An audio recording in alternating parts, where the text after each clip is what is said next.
Isso.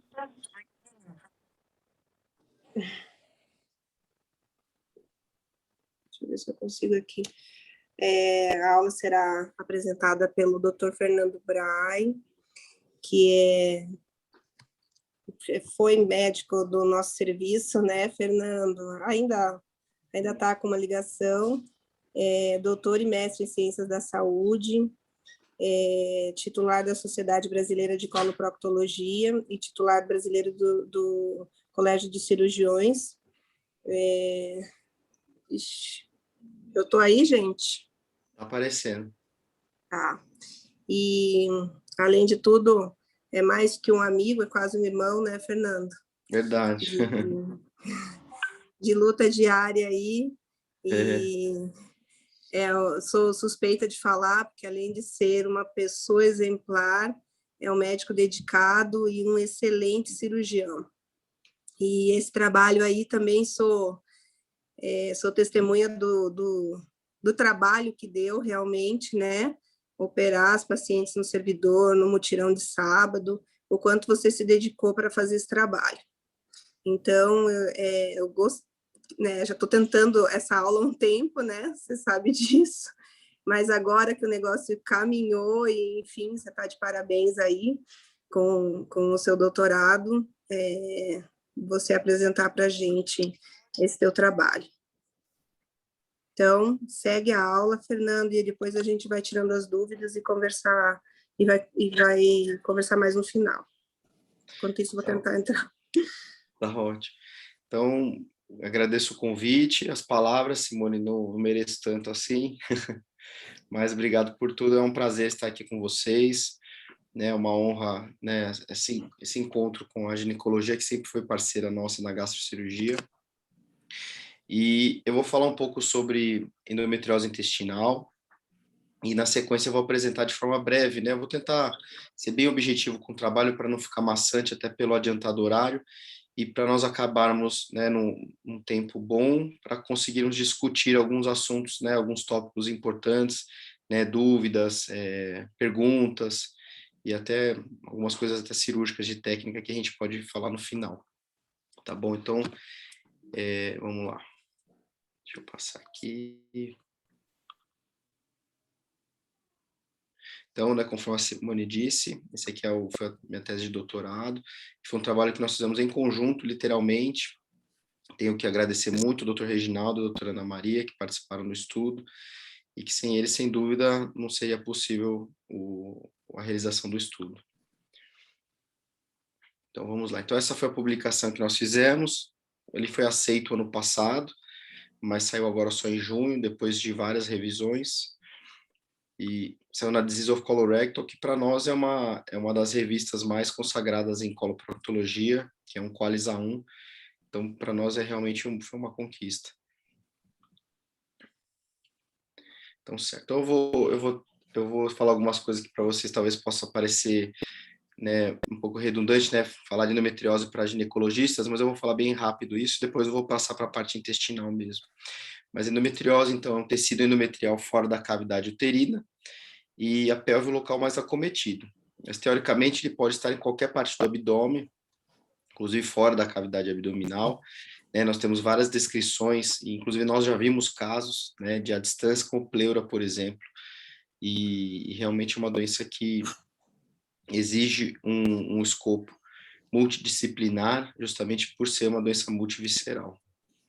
A real prevalência da doença é incerta, tendo em vista que para fazer o diagnóstico real nós precisaríamos de laparoscopia diagnóstica, né? Então nós temos somente uma estimativa, né? Então nós estimamos que aproximadamente 10% das mulheres em idade reprodutiva sejam portadoras de endometriose e que aproximadamente metade das pacientes com dor pélvica crônica e de 30 a 50% das pacientes com infertilidade tenham infertilidade em alguma forma ou forma combinada da doença.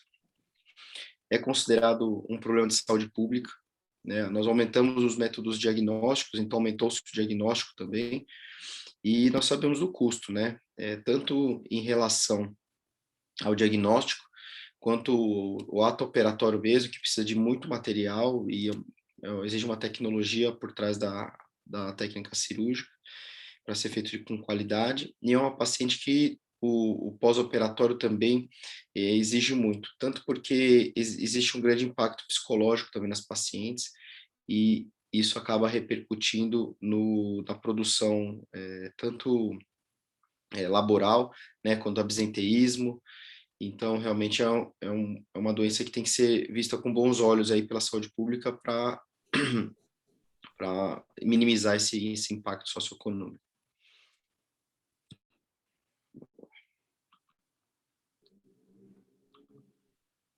Então, é uma doença que tem um comportamento, né, diverso, né, pelas suas várias formas, e tem várias teorias em relação à sua etiologia. Mas, de uma forma didática, ela foi finalmente dividida principalmente em 3 formas, que inclusive podem coexistir, que é a peritoneal, a ovariana e a profunda, tá?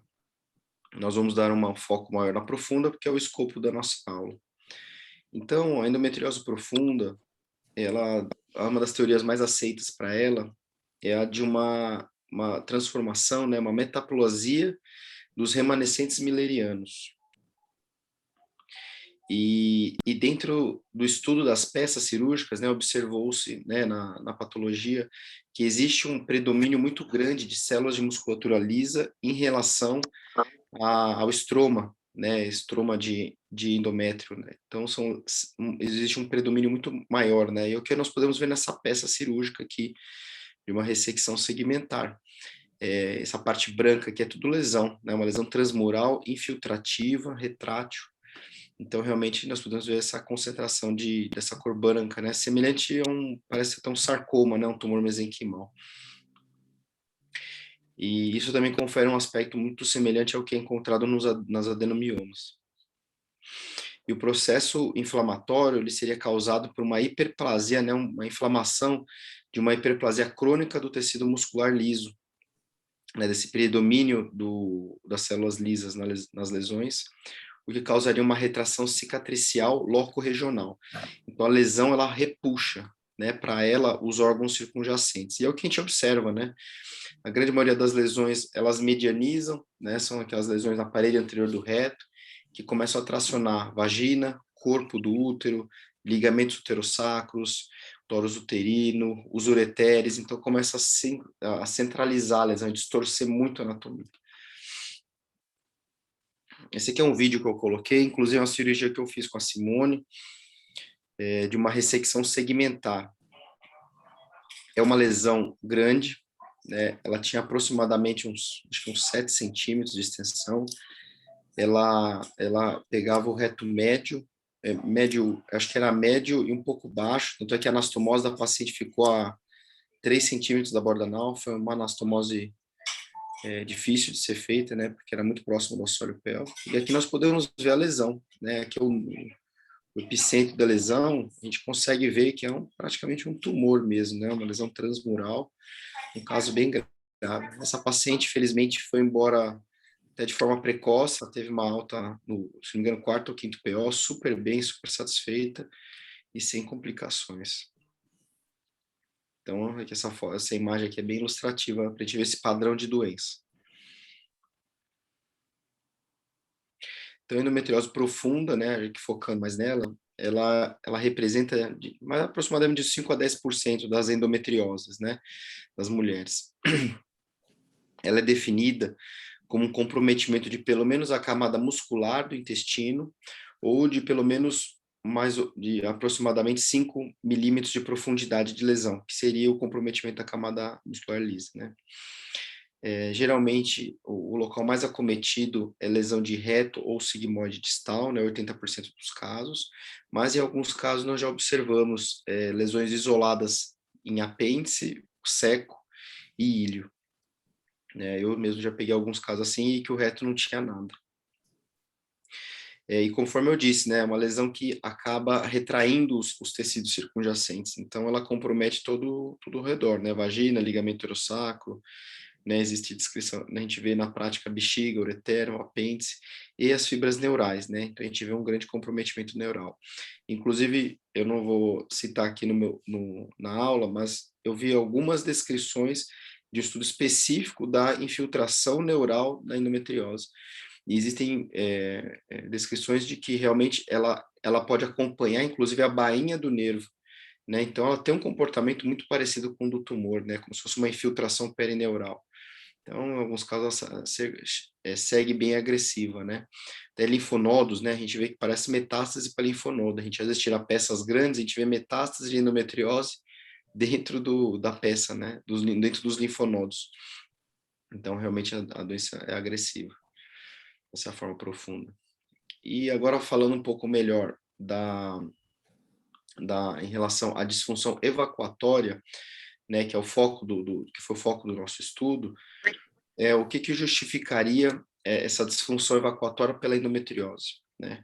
A primeira coisa, né, o racional que a gente pensa é de uma distorção anatômica, né? Então, existe uma distorção anatômica pela retração cicatricial e que altera a função do órgão.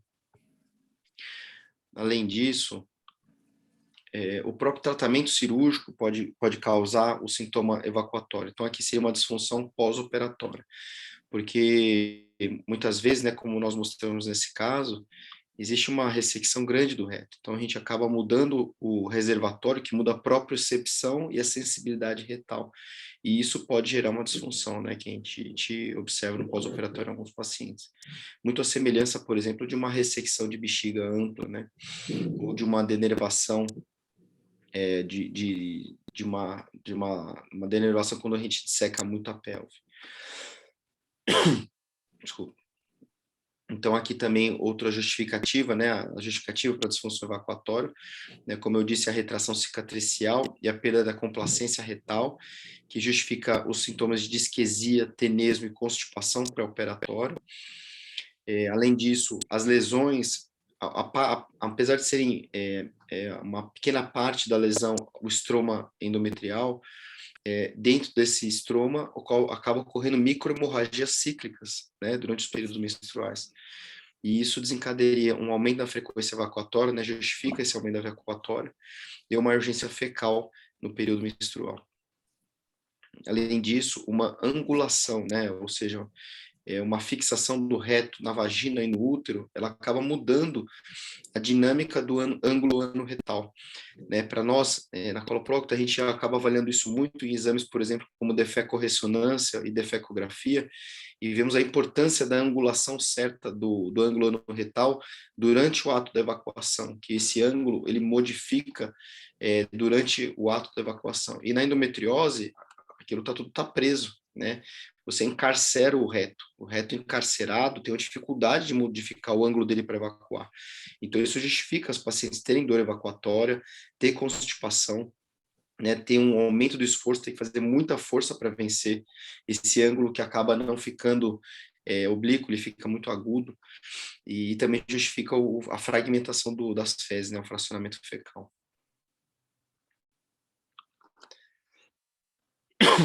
A endometriose também pode causar sangramento na mucosa, né, quando ela infiltra de forma transmural todas as paredes do reto. Aqui falando bem, voltando àquele tema que eu falei da infiltração neural, ela causa lesão direta na fibra neurológica da parede muscular, né, do reto. Então, a gente tem um prejuízo dos plexos de Auerbach-Meissner e um comprometimento das células de Cajal. As células de Cajal são as células marca-passo do intestino, elas que estimulam a constante peristalse intestinal. E uma destruição dessas células, né, a fibrose dessa célula que ocorre pela infiltração da endometriose, prejudica de forma direta a peristalse. Então, isso, em alguns casos, pode causar até uma hipertonia do esfíncter interno e um prejuízo definitivo da disfunção da motilidade intestinal.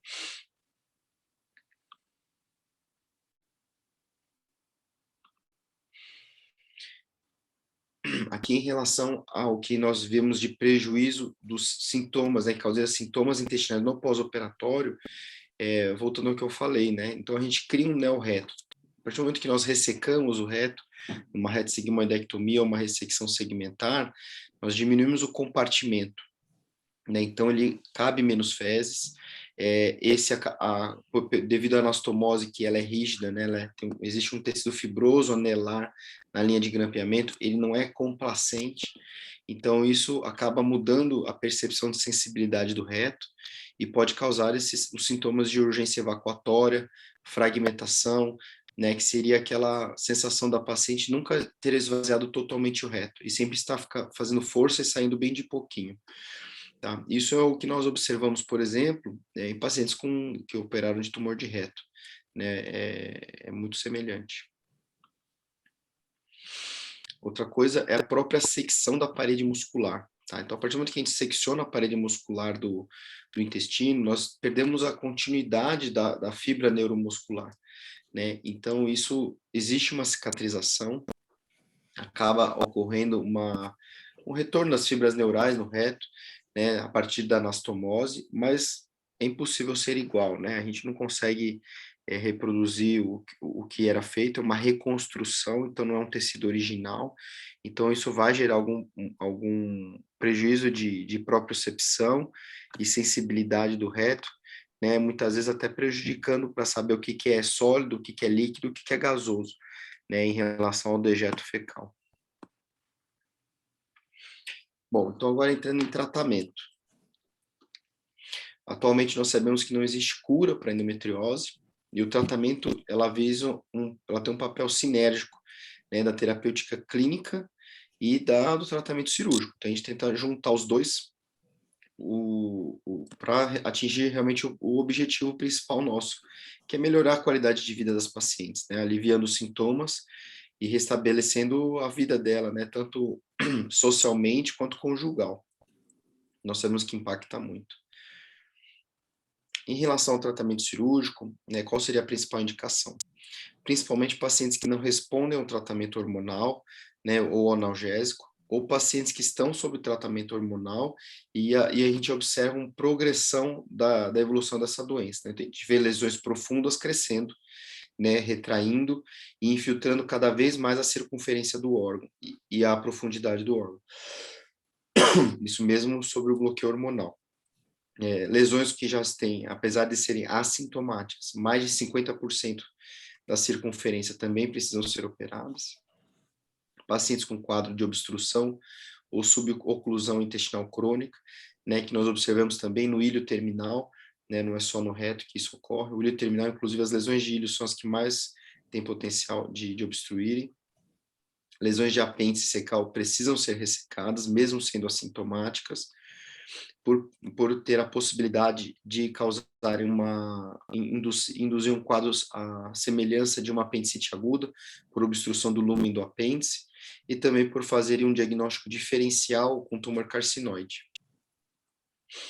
Então, como eu disse, né, lesões de intestino delgado têm indicação cirúrgica, mesmo se forem assintomáticas, porque elas têm alto potencial de suboclusão intestinal.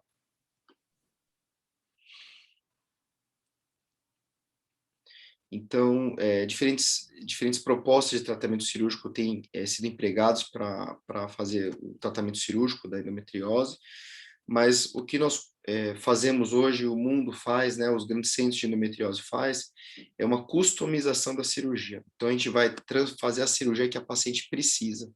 Né? Existe uma sistematização técnica, sim, para fazer a cirurgia, mas ela é customizada conforme os sintomas da paciente, né? Ver o que ela realmente precisa. Dessa forma, nós vamos evitar procedimentos desnecessários, né? Que são, muitas vezes, procedimentos extensos e que em pacientes que não precisam daquilo tudo, né? E essa nossa intenção é justamente para diminuir a morbidade da cirurgia, né? Porque, conforme eu disse, é uma abordagem multidisciplinar por ser multivisceral, né?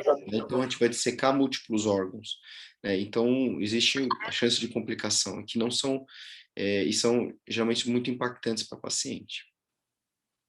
E isso tudo para melhorar nossos resultados em relação à melhora da sintomatologia, que é o nosso objetivo principal. Com o princípio da técnica operatória, nós temos sempre a ideia de que nós devemos começar por tecidos sadios. Por quê? Se nós ficarmos tentados a já atacar a lesão diretamente, o que acontece? No minuto zero, a cirurgia já vira um banho de sangue, né? Porque se nós formos tentar desbloquear diretamente onde está grudado o reto na vagina, tentar soltar do útero, tentar soltar da região retrocervical diretamente, vai sangrar. É um sangramento que fica em babação, que são lesões friáveis e muito vascularizadas, né? Existe um processo de neoangiogênese ali. Então, qual que é a nossa... E acaba que a anatomia está muito distorcida, o que se torna um pitfall, né? Ou seja, uma possibilidade de você fazer um acidente, de ter alguma lesão inadvertida. Então, a ideia de nós começarmos por tecidos saudáveis é para pegar os planos virgens, né? Ou seja, nós vamos pelas beiradas, a gente vai comendo pelas beiradas, vai soltando os tecidos saudáveis até chegar na área do agrião, que a gente fala, né? Ou seja, a área que está mais comprometida, e isso, a partir do momento que a gente já dissecou tudo, já fez a ureterólise bilateral, já achou os nervos, né? Identificou o plexo hipogástrico, já separou os planos, já sabe onde é que estão os principais vasos, e isso nós começamos pelos tecidos saudáveis. Muitas vezes a gente começa lá em cima, né? A gente começa perto da loja renal para tentar identificar o ureter lá em cima, sabendo que ele pode estar comprometido por baixo, entendeu? Nós temos que ter em mente que existe uma distorção anatômica, então, onde nós achamos que está as estruturas, né, que são os landmarks, muitas vezes não estão, elas estão medianizadas, e isso é uma grande verdade para o ureter e para o plexo neural, tá? Porque eles são mais móveis, então eles tendem a ser medianizados pela doença. Então, se nós não temos isso em mente, nós vamos acabar seccionando o ureter e lesando nervos de forma inadvertida. E fazendo isso, né, identificando as estruturas anatômicas, tendo os parâmetros, reconstituindo a anatomia, nós vamos conseguir ter acesso às lesões de endometriose de uma forma segura, né? E nós vamos fazer a ressecção de todas as lesões macroscópicas, né? De uma forma a preservar as estruturas funcionais, né? Então, a gente vai tirar as lesões, não precisa ter margem cirúrgica, não é uma cirurgia oncológica. E é importante frisar que a partir do momento que você se propõe a entrar numa cirurgia dessa, você tem que estar preparado para resolver complicação intraoperatória e pós-operatória. É uma cirurgia pélvica complexa, né? Então ele precisa de um ginecologista que tem experiência em cirurgia pélvica complexa, precisa de um cirurgião da preditivo ou coloproctologista com experiência nisso também, porque senão a cirurgia vira um pesadelo, né? Vira um pesadelo e você não consegue sair dela e sem trazer prejuízo para o paciente. Então, aqui, de forma resumida, eu vou mostrar as técnicas mais descritas na literatura para ressecção de focos de endometriose intestinal. Então, aqui, EPI seria endometriose profunda intestinal, nós dividimos em dois grandes grupos, que são as nodulectomias e as de ressecção de parede total do reto, né? Ressecção do reto mesmo. Então, dentro das nodulectomias, nós temos as ressecções em shaving. Shaving é semelhante de um barbear, ou seja, nós fazemos uma delaminação da camada muscular, da parede do intestinal. Nós acabamos tentando separar a camada muscular superficial e profunda até a região da submucosa, sem violar a luz do órgão, tá? E depois a gente pode reconstruir por meio de rafia essa parede intestinal. Nós temos as ressecções discoides, que primeiramente eram feitas, né, uma ressecção da parede anterior do reto, de forma aberta mesmo, a gente usava o hook ou a tesoura e fazíamos um buraco na parede do reto, ressecávamos essa tampa de lesão e reconstruímos em dois planos, a semelhança de quase uma hemianastomose, né, aproximadamente 40% a 50% da circunferência do órgão, mas atualmente, né, até um tempo atrás, desenvolveu-se a técnica de ressecção discoide, utilizando o grampeador circular transanal, então isso possibilitou a secção da lesão da parede anterior do reto e ao grampeamento, que seria a reconstrução ao mesmo tempo.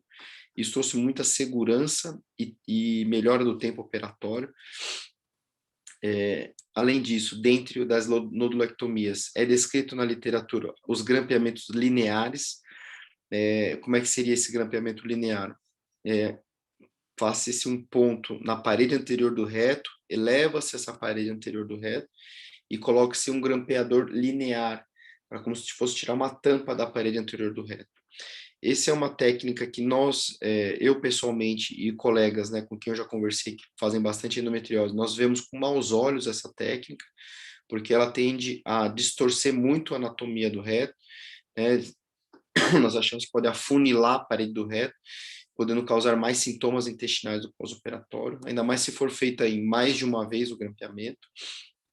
E outra técnica de nodulectomia seria descrita no Hospital de Rouen, lá na França. Eles publicaram isso e é pouco replicado no mundo, mas chamou a atenção de todos, né, a engenhosidade deles, que foi de utilizar um grampeador transanal, que é utilizado também para fazer cirurgia de retocele, e ele é um discoide modificado, ou seja, ele é um pouco maior e consegue grampear lesões grandes da parede anterior do reto, que num grampeamento circular, que nós utilizamos o discoide padrão, não poderia ser feito, poupando muitas vezes uma ressecção segmentar. Agora, em relação às ressecções do reto mesmo, nós temos a segmentar e as retossigmoidectomias ou sigmoidotomias. Qual seria a diferença técnica entre a segmentar e uma retossigmoidectomia? Primeiro, a extensão do que é retirado do intestino. Na ressecção segmentar, nós tiramos de 4 a 5 centímetros de peça cirúrgica. Nas retossigmoidectomias ou sigmoidectomias mais, né? Nós tiramos uma extensão um pouco maior, né? Até de 7 centímetros, muitas vezes, e uma diferença técnica importante na segmentar, que é a nossa predileção em relação a isso, justamente porque nós poupamos a artéria mesentérica inferior. Então, poupando a artéria mesentérica inferior, nós temos uma vascularização mais adequada para a nossa anastomose, e dessa forma nós temos uma anastomose mais bem perfundida. Isso diminuiria o risco de fístula. Então, essas seriam as principais técnicas descritas na literatura para tratamento de endometriose intestinal. Bom, então agora entrando no estudo em si, vou tentar, como eu disse, ser bem objetivo mesmo. O objetivo principal do trabalho era avaliar a função evacuatória de mulheres submetidas a tratamento cirúrgico para endometriose profunda intestinal. Essa ideia veio a partir do momento em que eu comecei a fazer a cirurgia de endometriose profunda intestinal no servidor, que foi ao redor de 2013, em que nós observávamos que as pacientes tinham muitas queixas intestinais antes de operar, e que depois que nós operávamos, existia uma melhora dessas queixas. E vendo na literatura, isso, né, de uma forma curiosa, eu fui tentar estudar isso, e eu observei que tem uma carência muito grande disso, né? Então, existe muita coisa descrita para a função vesical, né, disfunções urinárias e sexuais para endometriose profunda, mas não para a função intestinal. Então, isso me chamou a atenção e eu pensei realmente de estudar isso, por ter essa escassez na literatura.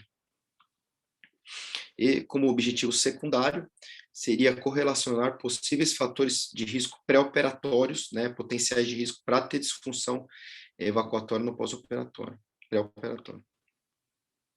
Certo? No método, esse estudo ele passou, evidentemente, pelo todo o crivo do Comitê de Ética do hospital, né, do Hospital dos Servidores, e pelo Comitê Nacional de Ensino e Pesquisa, e todas as pacientes consentiram em participar do estudo e assinaram um termo de consentimento. Então, nós avaliamos pacientes do período de 2015 a 2017. Nessa época, nós operamos a grande maioria das pacientes, elas vinham do ambulatório de dor pélvica crônica, e elas foram direcionadas para nós, para avaliação da função evacuatória. Um total de 100 mulheres nós chegamos a avaliar no período pré-operatório.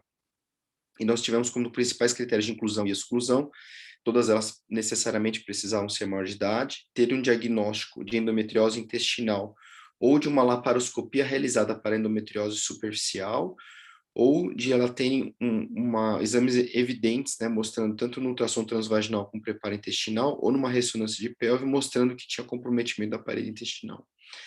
Eram pacientes todas sintomáticas para endometriose profunda, e nós excluímos fatores que poderiam ser de confusão para os sintomas intestinais. Então, nós excluímos pacientes que preenchiam os critérios de Roma 4 para intestino irritável, pacientes portadores, sabidamente, de doença inflamatória intestinal e pacientes que já tinham realizado cirurgias intestinais prévias. Então, do total de 100 pacientes que nós avaliamos no pré-operatório, 27 delas apresentaram controle dos seus sintomas por meio de medicamentos, né? Então, o tratamento hormonal foi efetivo no controle de sintomas. Eram pacientes que não tinham lesões críticas, né, que seriam lesões com comprometimento maior de 50% do intestino, não tinham comprometimento de ureter nem de apêndice, então elas foram retiradas do estudo. 37 pacientes foram efetivamente operadas nesse período de 2015 a 2017, e 36, né, seriam operadas, teriam indicação de operar. No entanto, devido à grande dificuldade que nós temos, né, de fazer essa cirurgia no hospital público, justamente por não ser uma cirurgia onerosa e exigir uma equipe multidisciplinar dedicada aos casos, nós não conseguimos fazer todos esses casos indicados. Fizemos somente 37. Então, para avaliar a função evacuatória dessas pacientes, nós utilizamos o score da síndrome de ressecção anterior baixa do reto, traduzida na língua portuguesa, né, que foi a tese de doutorado da doutora Kelly Busatti, lá no UFMG. Só lembrando que esse é um questionário que foi desenvolvido para avaliação da função evacuatória em pacientes com câncer de reto, e ele é amplamente difundido, né, para sua utilização na chamada Lars síndrome, né, que seria a avaliação dos sintomas retais após a ressecção anterior baixa do reto. Bom, então nós utilizamos esse questionário em 3 períodos distintos, até 4 semanas antes do procedimento cirúrgico, 6 meses depois do procedimento cirúrgico e 1 ano após o acompanhamento ambulatorial. Esse inquérito ele foi feito fora da fase menstrual, justamente para as pacientes todas estarem em tratamento hormonal de forma uma menorreia medicamentosa. Aqui destrinchando um pouco mais esse questionário, ele é dividido principalmente em 5 questões, tá? Que seria incontinência para flatos, incontinência para fezes líquidas, aumento da frequência evacuatória, fracionamento da defecação. O que seria esse fracionamento? É a sensação da paciente não ter um reto esvaziado, tá? Então, ela evacua, logo depois, menos de 1 hora, ela quer evacuar de novo, sai um pouquinho, 1 hora depois de novo, quer evacuar de novo, sai um pouquinho, então é um fracionamento, né, que é chamado de clustering. Esse é o termo que eles usam em inglês, para esse fracionamento fecal, que é uma evacuação incompleta, né? E a urgência fecal. A urgência fecal seria uma paciente ter uma necessidade de correr para o banheiro, por exemplo, né, de ter uma vontade incontrolável de ter que evacuar. E muitas vezes essa urgência fecal não é acompanhada de evacuação. Muitas vezes é uma paciente que tem um processo inflamatório da parede anterior do reto durante uma menstruação, né? Então ela tem a sensação, mas não sai nada, porque existe um edema da parede do reto. Esse score ele é estratificado em 42 pontos, de 0 a 42. Quanto maior o número, maior o sintoma, né? Pior são os sintomas. Então, os pacientes são divididos em 3 grupos. Pacientes sem LARS, pacientes com LARS pouco intensa até 29 pontos, e pacientes com LARS muito intensa de 30 a 42. Então, esse é o questionário na íntegra, né? Um questionário bem objetivo, fácil de ser aplicado, e por isso nós escolhemos ele para ser o piloto e efetivação do nosso estudo, né? Para avaliação no ambulatório. Como fatores, né, que objetivo secundário, quais foram os fatores de risco pré-operatório para disfunção intestinal? Nós escolhemos a idade, obesidade, paridade, constipação prévia, tratamento com análogo de GNRH, o tamanho da lesão, né, nós utilizamos como ponto de corte 3 centímetros, que é geralmente que é utilizado na literatura para considerar uma lesão grande, e dividimos as cirurgias em 2 grupos principalmente, as ressecções intestinais e as nodulectomias, né? E dos sintomas analisados, nós pegamos os principais, que foi dismenorreia, dor acíclica, dispareunia e disquesia.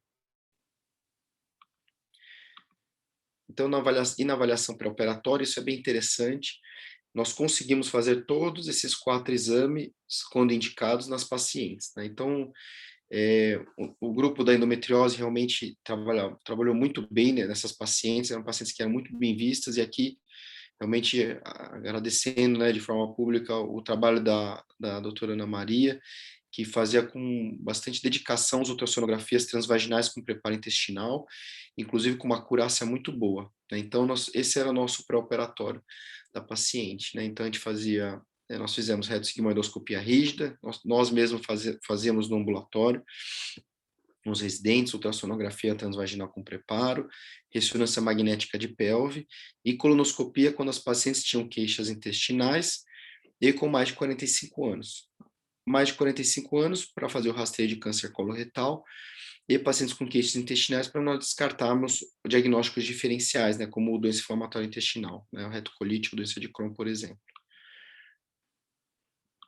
Aqui o tratamento estatístico, né, foi também capitaneado pela doutora Ana Maria, que só enfatizando que realmente foi feita uma boa análise estatística por ela, né, excelente, na verdade, que inclusive foi elogiada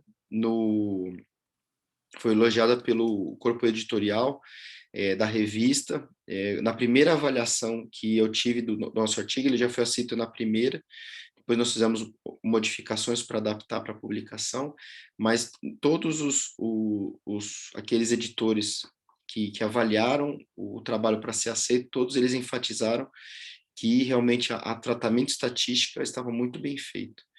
Então, isso foi um ponto forte do nosso trabalho. Então, nós utilizamos dados apresentados como média e desvio padrão e quartis na distribuição não paramétrica. Para comparação das pontuações do LARS pré- e pós-operatório, foi utilizado o teste Wilcoxon.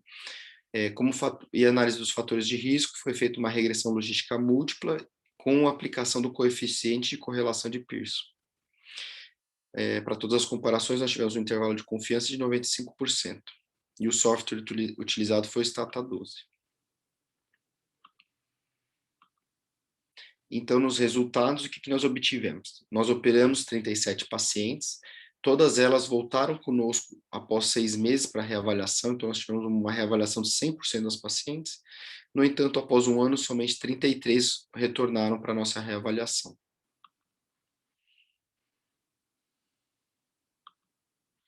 O que nós obtivemos? Nós temos uma idade média de pacientes operada bem elevada, né, ao redor, praticamente, as pacientes tinham ao redor de 40 anos, tá? Então, isso é bem expressivo e eu acho que isso correlaciona bem com o que nós encontramos no Hospital do Servidor, né, que nós temos uma média de idade mais elevada, e também uma coisa que nós podemos correlacionar é o atraso de diagnóstico da endometriose. Então, a grande maioria das nossas pacientes tinha uma doença grave e com atraso de diagnóstico de pelo menos 7, 10 anos de doença. O IMC médio delas era de 27, nós tínhamos de nulíparas, metade delas eram nulíparas ou inférteis, metade delas já tinham feito terapia com análogo, nenhuma delas tinha cirurgia para endometriose profunda, somente um quarto delas já havia realizado cirurgia para endometriose peritoneal e ovariana. Em relação à distribuição da frequência dos sintomas pré-operatórios, o grosso das queixas das pacientes, sem dúvida, é o que é visto em ambulatório de dor pélvica, né, em relação à endometriose. Então, quase todas tinham dismenorreia, dispareunia e dor pélvica cíclica, e aproximadamente metade delas tinham queixa de disquesia. Na distribuição das cirurgias realizadas, houve um predomínio das ressecções do tipo nodulectomias, justamente por nós termos essa tendência de preservar a anatomia e ressecar o que é realmente necessário. Muitas dessas enxergas, inclusive, foram no método combinado, que nós realizamos com as discoides, né, que a gente faz uma delapidação da lesão para ela caber dentro do disco para ser ressecado pelo reto, para nós pouparmos a ressecção segmentar. Então, nós fizemos praticamente todas as técnicas de ressecção, inclusive um shaving de ilho. Então, aqui na avaliação pré-operatória e pós-operatória, da avaliação do Large Score, nós observamos um dado bem interessante, que aproximadamente metade das pacientes tinham um LAR score maior ou igual a 21, ou seja, elas já eram pacientes que tinham diagnóstico de disfunção evacuatória de forma subclínica, ou seja, isso mostra que a avaliação evacuatória ela é importante na endometriose profunda. Por quê? Porque as pacientes têm disfunção intestinal, tá? Então isso é relevante e nós muitas vezes passamos despercebidos porque a gente não pergunta, né? Então muitas vezes a gente só pergunta de disquesia, mas ela tem outros sintomas. Então essa avaliação da evacuação é relevante, né? Nós vemos que metade dela já tinha queixa antes de operar. E na comparação entre o score pré-operatório e pós-operatório, nós observamos uma melhora expressiva na incidência de pacientes com LAR score maior que 21. Né? Nós tivemos uma relevância estatística importante aqui, mostrando que nós caímos praticamente para metade de pacientes que tinham disfunção evacuatória. Isso também foi demonstrado quando nós pareamos a mediana do LARS de pré e pós-operatório, de 1 ano. Esse aqui é um gráfico de distribuição linear, tá? É chamado de gráfico em espaguete também, e ele foi uma sugestão de introdução no nosso estudo pelo próprio corpo editorial da revista. Né? Eu mesmo desconhecia esse gráfico, e eu acho que ele é bem interessante para para mostrar de uma forma bem visual a melhora das pacientes. Então, a gente consegue ver de forma bem fácil que a maioria das linhas aqui, cada linha é uma paciente, nós vemos que a maioria delas converge para a queda do LARS. Então, nós vemos que existe realmente uma tendência da paciente melhorar os sintomas intestinais depois da cirurgia. Aqui destrinchando, né, vou destrinchar bem de forma rápida, cada sintoma dos 5 sintomas avaliados pelas perguntas. Então, houve uma melhora da incontinência para flatos após 1 ano das pacientes operadas. O mesmo foi observado para incontinência para fezes líquida, também teve relevância estatística. Agora, em relação à frequência evacuatória,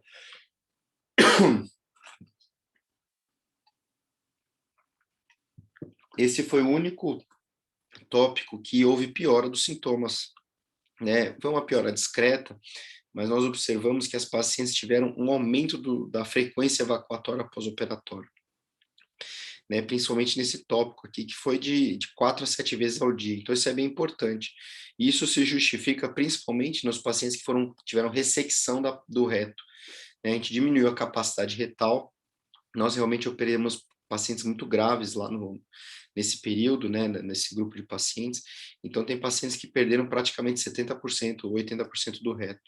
Então, isso fez com que aumentasse mesmo a frequência evacuatória, a semelhança de uma cirurgia radical para câncer de reto. Já na fragmentação fecal, houve melhora dos sintomas, e o mesmo foi observado na urgência evacuatória, que também melhorou. Agora, em relação ao nosso objetivo secundário, né, que seria a avaliação de fatores de risco para desenvolvimento de disfunção evacuatória, né, depois da análise da regressão logística múltipla, de todos aqueles variáveis que eu demonstrei, a única variável isolada, né, fazendo o pareamento de todas as variáveis, foi a disquesia. Então, realmente, a disquesia pré-operatória, ela é um fator preditor de disfunção evacuatória da paciente. Então, quando a paciente queixa-se de disquesia, é porque realmente ela tem algum grau de disfunção. Então, aqui concluindo a apresentação, então, por meio dos dados que nós estudamos e por meio da nossa análise estatística, nós podemos observar e demonstrar que a cirurgia para tratamento cirúrgico da endometriose profunda intestinal, ela realmente teve um impacto positivo nos sintomas evacuatórios das pacientes, e esse resultado foi mais importante após 1 ano de reavaliação. E eu me adianto a dizer que na reavaliação após 2 anos, muito provavelmente nós conseguiríamos mostrar que melhoraria ainda mais.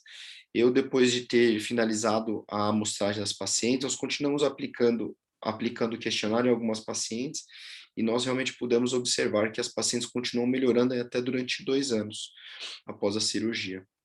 Isso pelo próprio processo de remodelação de colágeno e da fibrose criada no pós-operatório. E a disquesia foi a única variável independente associada à disfunção evacuatória, né? Isso foi possível demonstrar também. Então, era isso que eu tinha para apresentar para vocês. Então, eu agradeço aqui publicamente o serviço da ginecologia, da parceria dos assistentes, do diretor, que propiciaram a possibilidade de eu conseguir fazer esse doutorado com vocês. Foi muito importante para a minha carreira e, sem dúvida, sem a ajuda de vocês, isso não seria possível, tá? Foi uma luta árdua, né, de todos nós, e nós tivemos esse fruto aí, que não foi só meu, né? Esse estudo, a gente encabeçou, né, com esse estudo, uma linha de pesquisa que gerou outros 2 mestrados, né, na ginecologia, um doutorado também da ginecologia, da Mariana, que ela já defendeu ano passado, e agora também o mestrado de outro assistente da gastrocirurgia, que é do João, que também está em andamento. Tá bom? Então, realmente, esse levantamento e esse esforço deu bons frutos para ambos os serviços. Deixa eu interromper aqui. Então, era isso que eu tinha para apresentar. Agradeço a atenção de todos, né? Estou vendo que tem bastante gente aqui assistindo, então fico contente. E eu gostaria de abrir para perguntas, né, discussões. Eu acho que talvez agora seja um momento interessante da aula para a gente trocar experiências, né, e fazer perguntas. Legal, Fernando, parabéns pela aula e pelo filho, né? Que é um filho. É um filho, é. É um filho de elefante, né? Porque demora. Demora. E é Eu verdade. comecei em 2015, né? Então foram 5 anos mesmo. Mas parabéns. E realmente, como você falou, fez diferença na sua carreira, a gente fica feliz e que participamos, né? A Ana, que não está aqui, eu mandei mensagem, ela tinha um compromisso, ela não conseguiu entrar, mas ela vai ficar feliz em ouvir e saber desses detalhes aí, Fernando. Enfim, vou abrir para as perguntas agora do pessoal, mas eu quero começar te perguntando o que você acha ao longo desses anos aí que você está, né, dentro dessa se dá para chamar de especialidade da gastro com endometriose, a maior dificuldade que você tem no intraoperatório de uma cirurgia dessa, no pós-imediato e no pós-tardio.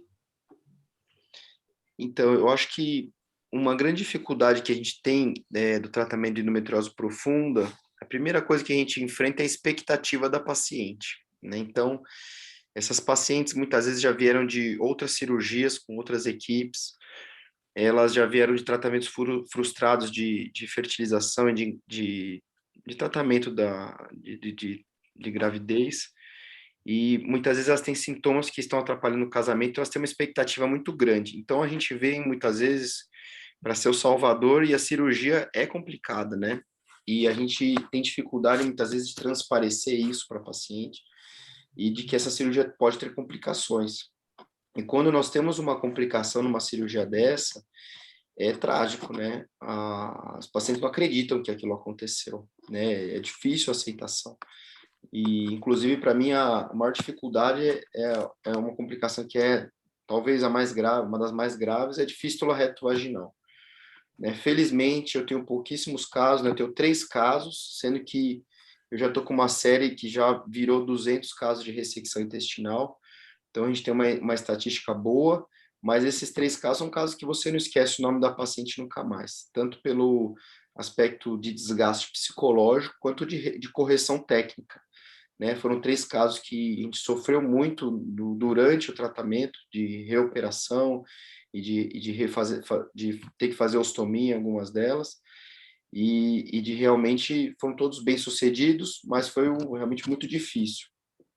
Então, sem dúvida, eu acho que lidar com a expectativa e associar isso com uma complicação desse tipo é muito complicado. Tá? Então, uma fístula intestinal, uma reabordagem, então tudo isso é muito difícil. As pacientes, às vezes, até entendem que você explica Não isso. está funcionando a internet ainda? mas elas não acreditam que Não, isso pode acontecer, né? fazer. Então, acho que esse é um dos principais dificuldades. É um casamento quando dá certo para o bem e um casamento quando dá errado para o mal também, né? Você casa com essa paciente. A outra coisa também que a gente tem que sempre salientar para elas é que não é a cura, né? Então, muitos vêm buscando a cura da ressecção do nódulo, da ressecção intestinal, e não é bem isso. Assim, mesmo você tratando a doença ali, focal, no intestino, ainda tem toda essa parte da disfunção pós, né? Exatamente. E a gente que acompanha sabe que não é fácil. E demora e nem sempre, né? Assim como o teu trabalho também mostrou. E o que eu queria perguntar também é em relação aos exames, tá? Porque mesmo a gente tendo hoje exames bem melhores, né, para fazer esse estadiamento pré-cirúrgico, que é muito importante, até para a orientação da paciente, para orientação tanto do pré quanto do pós, o que você tem observado no intraoperatório em relação aos exames, não só aí do servidor, quando você operava, mas fora também, hoje na vida aí, se realmente esses exames eles estão te ajudando ou ainda não. Então, os exames melhoraram muito. Tem muitas pessoas, muitos radiologistas e ginecologistas se especializando no exame para endometriose. Então, isso acaba trazendo uma excelência nesse sentido. Mas, mesmo assim, endometriose é o que a gente sempre fala, né, Simone? A gente entra na cavidade, a gente pode ter surpresas boas, ou seja, muitas vezes pode ter tido uma superestimativa do exame e ter pouca doença, como pode ser que a gente entre e tenha muito mais doença.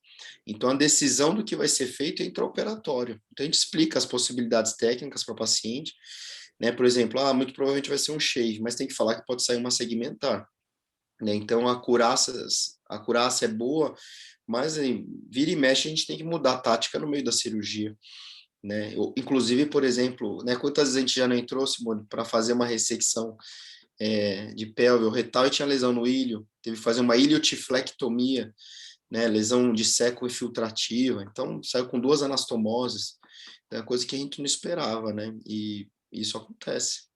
São as multifocais, né, que às vezes o exame come bola, né, principalmente Exatamente. parcial. E em relação à ressecção, né, ixi, sumiu. Oi, vocês estão aí? Estou ouvindo. Espera aí, deve ter feito alguma coisa. Deixa a laparoscopia e agora a robótica, você acha que está te ajudando a diminuir, a melhorar essa ressecção, transformando, de repente, uma discoide num shaving? O que a robótica está melhorando nessa parte também da endometriose profunda? O que você acha? Quais foram os aspectos comparando com a laparoscopia? Se teve algum e o que você, como experiência de cirurgia robótica, pode falar para a gente também? Então, a robótica, no começo a gente ficava em dúvida, né? Falou, pô, a gente faz tão bem por vídeo, né? Como tudo, né? Para a gente fazer uma adaptação, uma nova técnica, nova ferramenta, né? Então, pô, a gente faz tão bem, por que, né? Eu tentava fazer com a robótica, será que vai acrescentar alguma coisa? E eu vou te dizer que a gente vê que depois de muitos casos operados, o que a gente vê? Que realmente a robótica acrescenta na endometriose. Essa é uma das cirurgias que, sem dúvida, né, a endometriose profunda, ela acrescenta. Tanto pela imagem, que é em 3 dimensões, né, que a gente vê melhor, a dimensão do que a gente consegue dissecar e a delicadeza com que a gente consegue dissecar. Eu acho que, muito provavelmente, a identificação neural é melhor com a robótica. E, em relação à delicadeza, eu acho que a gente consegue hoje ampliar ressecções de shaving em mais pacientes, porque com o robô a gente consegue delaminar a parede muscular muito mais facilmente do que na vídeo. que na vídeo a gente acaba usando a tesoura e a gente vai cortando e sangra e corta, e a gente não consegue determinar certinho qual seria a camada muscular profunda, superficial, fica com medo de perfurar a submucosa, né, e violar a luz intestinal. No robô a gente consegue ver muito bem isso. Né? Então, nós conseguimos delimitar o que consegue tirar só de parede muscular com o robô. Então, muito caso que nós faríamos, por exemplo, uma discoide, acabou virando shave, e mesmo segmentar as lesões extensas, às vezes de 5 centímetros, a gente viu que não pegava submucosa, foi tirando a parede muscular, foi descascando, descascando, descascando, e saiu tudo, né? Com bem menos morbidade. Então, eu vejo um ganho, sim, na robótica, sem dúvida. Legal. Alguém mais tem alguma pergunta? Eu estava vendo aqui no bate-papo, a Raíssa perguntou, acho que do trabalho, né, por que o análogo de GNRH foi considerado um fator de risco. Na verdade, a ideia nossa foi tentar comparar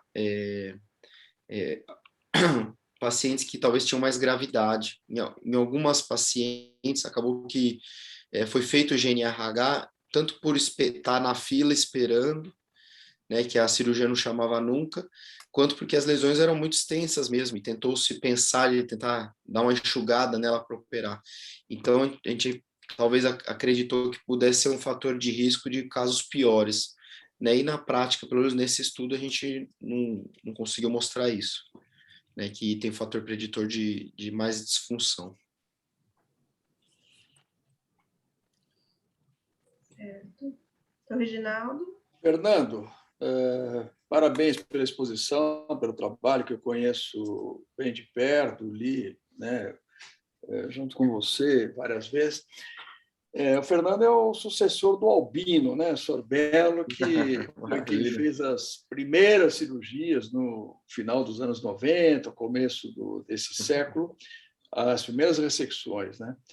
E que não eram fáceis, eu sei que continua sendo difícil, mas naquela época era realmente complicado. Mas parabéns, eu acho que o serviço soube fazer essa substituição do albino para você com ganhos enormes, parabéns.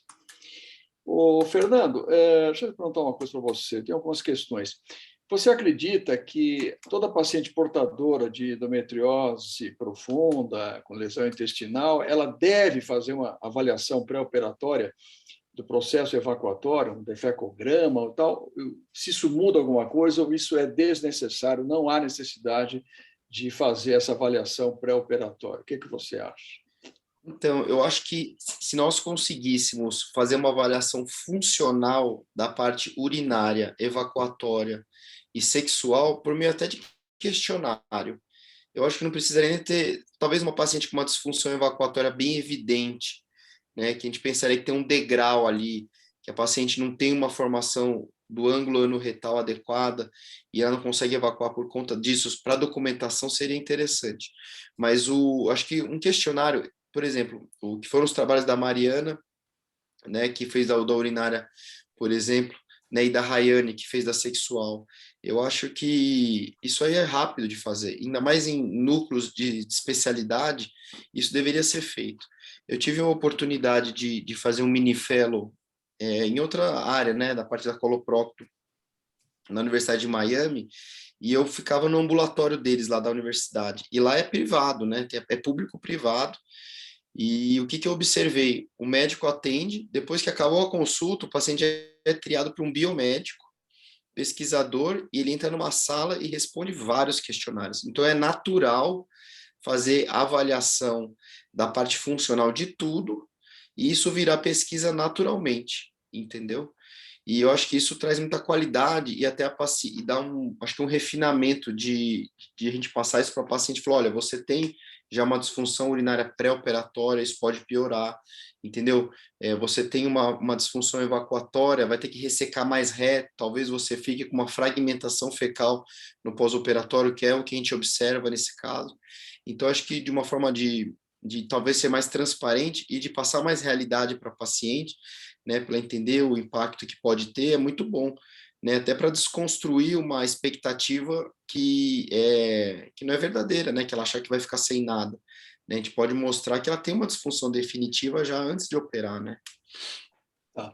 Então, Outra coisa, Fernando, você respondeu, né, que você tem já um segmento de até 2 anos, que essa sempre foi uma preocupação minha, né? Um segmento a longo prazo, né? Não de 1, 2, 5, 10 anos, quer dizer, a função evacuatória permanece melhor por todo esse prazo, né? Essa é uma pergunta. E segundo, se você acredita que a técnica de Rouen vai substituir a ressecção segmentar ou não? então, em relação à primeira pergunta, eu tive, no meu mestrado, eu avaliei a função urinária após a ressecção do reto, tá? Então, eu acabei estudando bastante essa parte de ressecção retal e inervação. E o que eu vi de uma forma, assim, bem importante, assim, quase todas as revisões e os trabalhos relacionados à anatomia de cadáver, reavaliação funcional, eles mostram que depois de 2 anos, o ganho funcional pélvico é praticamente zero. Então, depois de 2 anos, o que tem que melhorar, melhorou. Depois disso, não melhora. Isso em tudo, qualquer disfunção neural, sexual, urinária, fecal. Então, tudo, se tiver que ficar bom, é aquilo. Agora, se passar de 2 anos não melhorou, não melhora mais. Então, esse é considerado meio que o ponto de corte, pela própria fisiopatologia da fibrose. A fibrose se instalou, ela remodela aquele colágeno por 2 anos, existe uma formação de novos nervos, uma substituição, né, até de capilaridade para aumentar a perfusão em lesões macias, né, que são trocadas, mas isso dura 2 anos, depois disso acabou, vai ficar daquele jeito. Então não tem reabilitação depois disso. Você acha que a técnica de Rouen vai De substituir? Rouen. Então, na verdade, ela é difícil de ser feita, viu? Porque ele é um grampeador, eu fui atrás porque eu fiquei curioso mesmo. Ele é muito grande, né? Então, se a gente for pensar numa dimensão, ó, o grampeador circular, ele tem uns 33 milímetros, mais ou menos, de raio, né, de grampeamento. Se for contar a beiradinha dele, dá uns 35 milímetros. É o maior grampeador circular que a gente tem e é o que a gente prefere para fazer a ressecção discoide. O de Rouen, ele é bem maior, então para a gente conseguir passar pelo reto, tem que dilatar bem o reto. Então isso traz, de certa forma, algum prejuízo do esfíncter anal, porque existe uma dilatação, entendeu? E ele é difícil de locar ele. Eu vi os vídeos, né? Para você encaixar a lesão ali não é fácil. Então, eu acho que como eles têm prática, eles mobilizam bem o reto fica bem solto, e eles encaixam dentro da ogiva do grampeador, que é um grampeador modificado. Mas ele não parece ser fácil de ser feito. Mas quando faz é ótimo, porque você poupou uma segmentar, né? Mas ele não é tão reprodutível assim, eu acho que até o treinamento, tanto é que assim, se a gente for ver, não tem outras séries, só eles fazem, né? Eu não vejo outro lugar fazendo. Então, eu acho que teve gente que tentou aprender e não conseguiu reproduzir e nem publica sobre isso, né? Tanto é que uma técnica que está crescendo, e a gente ainda não tem uma opinião formada sobre isso, é o discoide por duplo grampeamento, que até foi o brasileiro que divulgou, né, lá no Paraná. Eu não esqueci o nome dele, é um japonês, esqueci o nome dele agora. E ele faz um grampeador circular, grampeia uma vez, aí o que ficou ele faz de novo o ponto, põe de novo e grampeia 2 vezes. Aí fica como se fosse um 8, assim, né? Para evitar uma segmentar é ótimo, né? Só que a gente não sabe se isso acaba fazendo uma canoa no reto, sabe? Como você grampeia 2 vezes, se isso cria uma angulação muito grande, faz uma cintura no reto, e isso acaba fazendo uma disfunção, entendeu? De esvaziamento retal. Eu mesmo nunca fiz essa técnica por receio de acontecer isso, entendeu? E acaba que eles fazem, né? Falam que tem bons resultados, mas eu não arriscaria, por exemplo. Entendeu? Eu prefiro muito mais descascar ao máximo, que é o que a gente faz, né? Descasca bem a lesão com shave, deixa o epicentro da lesão com menos de 3 centímetros e fecha com circular. Né? E com robô isso é mais fácil ainda. A gente descasca, deixa pelado, só fica onde está infiltrando a submucosa e aí grampeia o circular ali. Então acabou que a gente não precisou fazer esse 8, né, na verdade. Bom, obrigado. Diminui o risco de fístula, né, Fernando? Quanto mais grampo coloca. Grampo sobre grampo, né? Então preocupa, né? Mas até mais que isso essa questão de distorcer a anatomia, porque você torce, até eu tenho vídeos que eu vi, que não fica nem um 8, fica meio negócio assim, ó. Então, isso, de certa forma, você torce o reto, porque o grampo retorce, né? Então, você torceria o reto assim, ó, você roda ele. E isso a gente não vê de uma forma boa, né, funcionalmente. Mais alguém quer perguntar mais alguma coisa? Dúvidas? Sim. Rodrigo? Rapidinho, Fernando, parabéns aí, não só pela sua Obrigado. apresentação, também pelo trabalho. A gente conhece aí todo o seu esforço ajudando o pessoal da Gineco na endometriose, e eu tenho duas perguntas rapidinhas para talvez a gente encerrar aí as nossas questões. A primeira delas de ordem técnica, a segunda de ordem um pouco mais burocrática. Então, a primeira, as ressecções segmentares que você costuma fazer, você costuma tirar peça por nose, ou você acha que vale a pena realmente fazer ali um mini fanestio ou uma incisão abdominal um pouquinho maior? Se você acha que vale a pena tirar essas peças pela vagina ou mesmo pelo reto, ou se isso, no seu ponto de vista, não traz nenhum adicional além da estética. E a segunda pergunta é uma pergunta mais burocrática, até para você me ajudar a resolver o nosso problema. Eu percebo que no seu trabalho, 37 pacientes foram operadas e 36 ficaram esperando, ou o contrário, se eu não me lembro. Foi isso aí. Metade operado e metade aguardando convocação. Aí vem uma pandemia e a gente fica durante 1 ano e 8 meses, durante 1 ano e 7 meses sem operar doença benigna.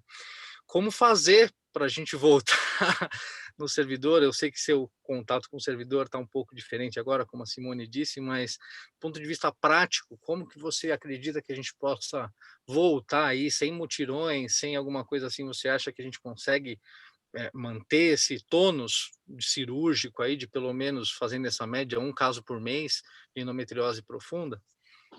Então, em relação a segmentar, eu gosto de tirar a peça pela vagina, só que a gente geralmente reserva isso quando a vagina já está aberta, sabe? Então, por exemplo, tirou uma tampa da vagina, abriu, tem um buraco ali, e se o cólon for fino, tá? Então, pacientes magras, que tem o cólon redundante e fino, ele desce bem para o canal vaginal, né? Ou, por exemplo, quando faz esteré, né? Vou fazer uma esteré total já, e aí já está aberta a vagina. Então, esse cólon fino, ele passa bem e exterioriza para fora da vagina. E a gente consegue colocar ogiva, faz a bolsa ali, devolve para dentro, passa um clorex, passa de volta, joga de volta para a barriga, e aí faz o grampeamento e rafia a vagina, né? Eu acho que vai bem, só que depende do calibre do cólon. Por exemplo, se você pega uma paciente que tem um cólon gordo, aquele mesocólon gordo, você começa a puxar. E nisso de puxar, você fratura a camada íntima das colaterais que vão perfundir a anastomose. Então, você traz para fora com dificuldade, fratura, aquilo faz microtrombose. Aí você põe uma anastomose que vai estar mal perfundida, e às vezes você tem uma fístula por causa disso, né?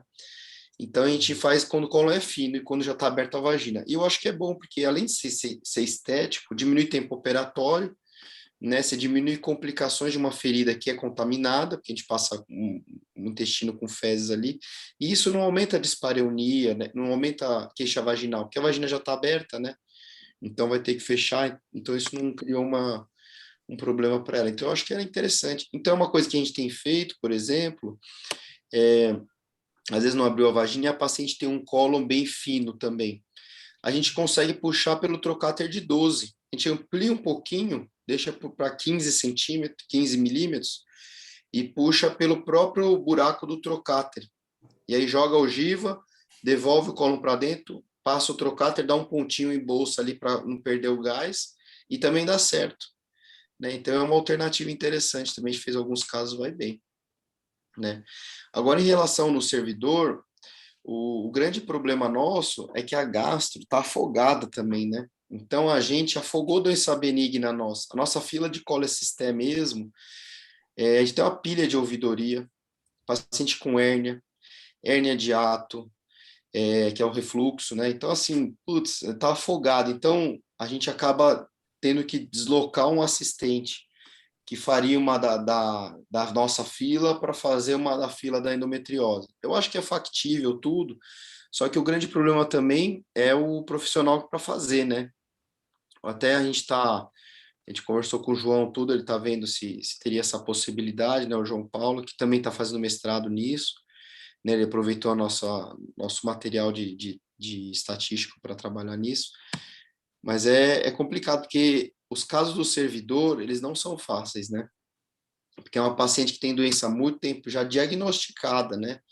Então é caso cabeludo, né? Que é lesão grande pra caramba, aderida em paramétrio, que pega nervo, retrai ureter. Então não tem caso fácil, né? Tem que ressecar a vagina, né? Às vezes tem varizes pélvicas, né? Que dificulta ainda mais. Então às vezes até que tecnicamente precisaria da pessoa para fazer junto, né? O João, ele entrou bastante em cirurgia comigo fora, né?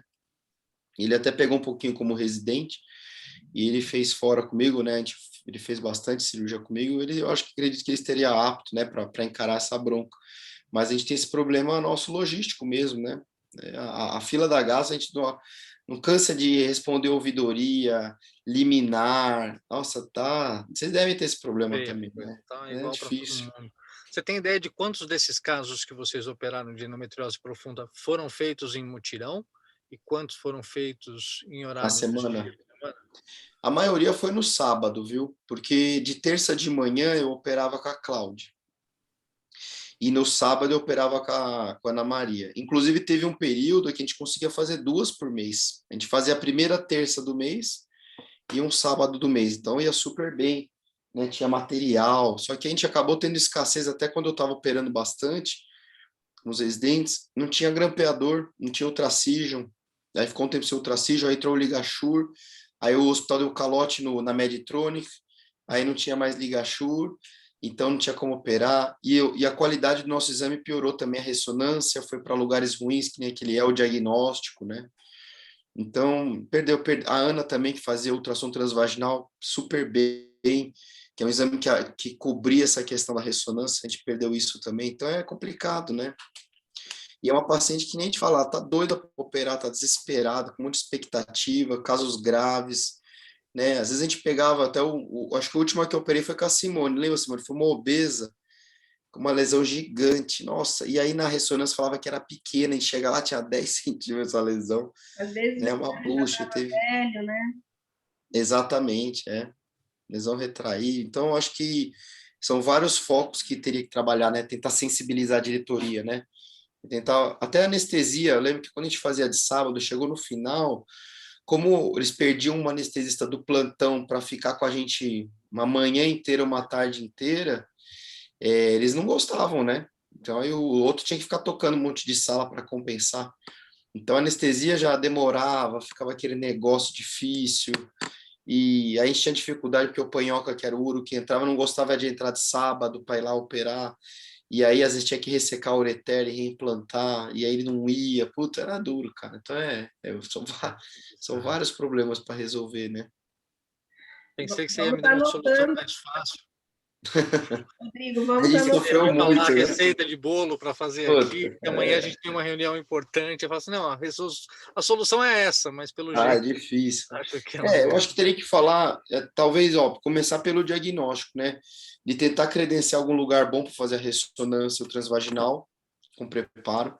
Né? Teria que ter algum lugar de confiança para ter uma acurácia razoável, para separar os casos importantes e para já chegar preparado. Né? Acho que isso aí seria já para começar. E tentar mobilizar um mutirão, porque quando eles fazem um mutirão, né, da endometriose, né, a diretoria aprova isso, já vai ter um anestesista esperando que vai ter essa cirurgia. Então vai ter um anestesista a mais que vai ganhar para isso. Né? E a gente também, né, de ganhar alguma coisa ficando o dia inteiro lá, né? Perfeito, cara. Muito obrigado, Fernando. Parabéns mais Imagina. uma vez. Sim. E nós ficamos com problema, né? Então, Pois é um problemaço, né? Porque tem que dar vazão, né? Isso eu acho que os outros hospitais têm também. Eu estava conversando com os colegas, tem tudo represado. Tudo represado. Agora com a pandemia, então. e vamos levar para o Rogerinho aí, ó, Rodrigo. Amanhã é o Conversa. dia. Dedos Hoje já cruzados. tá ficando careca, coitado, tanto problema. Ver se a gente consegue puxar o João, A gente vai tentar. né? Vamos ver. Vai dar E certo. mais alguma dúvida aí em relação à aula, sem a parte política, burocrática e deficiente do nosso serviço? Acho que é isso, né? Eu queria só perguntar a dúvida do Rodrigo, da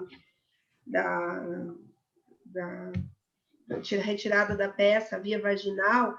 Também quando você tem lesão muito baixa, né? Não é o ideal, né, Fernando? Você faz uma ressecção mais baixa com uma incisão vaginal, aumenta o risco de fístula também, né? O grande problema também da vagina aberta, por isso que o ideal é só se a vagina já estiver aberta, né? Você aumenta o risco de fístula retrovaginal. Mas uma coisa que eu tenho feito e que eu acredito que tende a proteger é a aumentoplastia. Eu acho muito bom, né? A gente faz um flap gordo, assim, bem perfundido. Bota lá entre os dois, fixa na vagina, fixa no reto. Acho que isso diminui muito esse atrito da linha de grampeamento com a sutura da vagina, né? Então, acho que isso ajuda sim. Perfeito. Muito bom. Reginaldo? Não, pode encerrar, Simone, pode encerrar. Bom, agradecer a todos. Agradecer ao Fernando, que está com uma crise de asma aí. Você percebeu, né? Não, imagina.